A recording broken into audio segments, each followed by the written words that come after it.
All right, Dad, so what do we have here? Well, what we have here today is a saddle knife. I've had this knife in my collection for some years now, and what I would do with it, it was such a beautiful knife, and I loved the way it looked.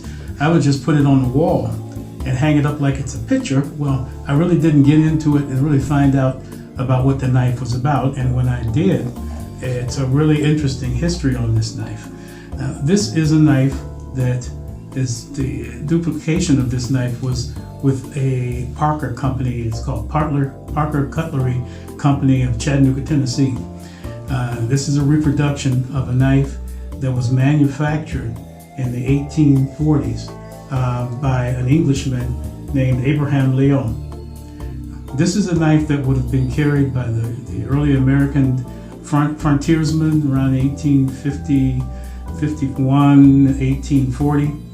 This knife was a duplication of a person named G.W. Jones. And we can tell that because the etching on the back of the knife into the bone has his signature on it, J.W. Jones, 1851. This knife, I had no idea it was a beautiful knife as it is because I've just been looking at it, not really just touching it. The main blade, and it has a stop right there at so you don't cut your finger there. The etching of it says Liberty and Union, Old, Rough, and Ready. This knife would have been used for protection. Of course, back in those days, you may need something like this, depending on where you were at. But it's also used for hunting, skinning, and just digging and eating. The knife has the half stop, as I was saying, which is really nice. It has the smaller blade, which can be used to clean your fingernails, peel a potato or whatever you need it for. It's just a nice handy little extra blade. The walk and talk is very nice. You can hear it click. The back of it is solid. There's no gaps or anything in there. It's stainless steel back springs, and it's brass lined. Of course, the whole knife is pretty much brass. A very weighty knife. The pull on it is probably only about a 5, which is good. The knife itself is the type of knife that is a collectible. There were only so many of these knives made. There's etchings on the front, whereas the horseman at the bottom. On the other side is the same thing. This knife in the box here is a replica copy of the old knife. Again, now this is not the original knife.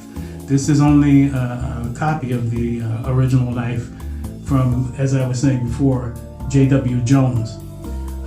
This knife is a very large knife, as you can see. It has a very, very good length on it, very good hold on it. It's hollow ground. It's just a beautiful knife.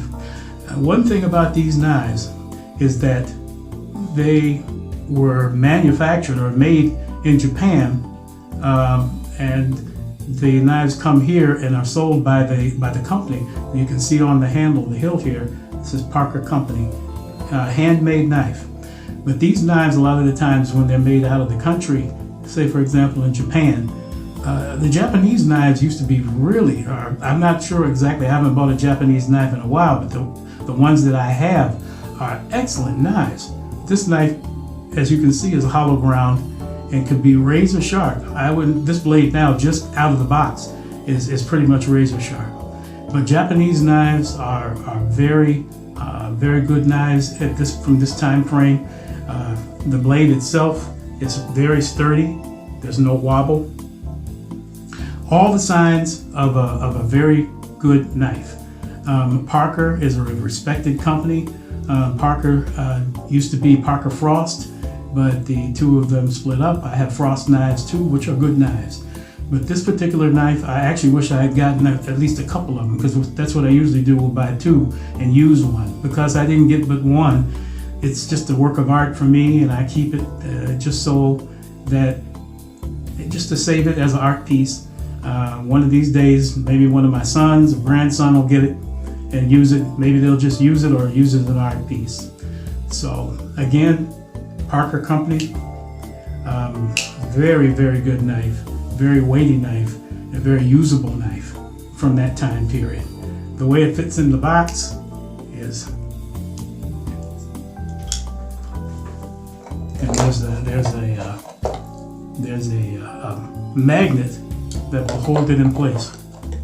So that's the way it fits in the box, and it has also a glass that fits over it. And this is how I've kind of kept it really nice over the years. So there you have it. It's a saddle knife. Parker made several knives like this that were commemorative knives. They have a history. At the box here, you can get more of a history out of it. Let's see if we can post it, and a copy of the original knife, that little card there. So thank you for watching today. I really appreciate it. Thank you from AV Knife Talk. Take care, family.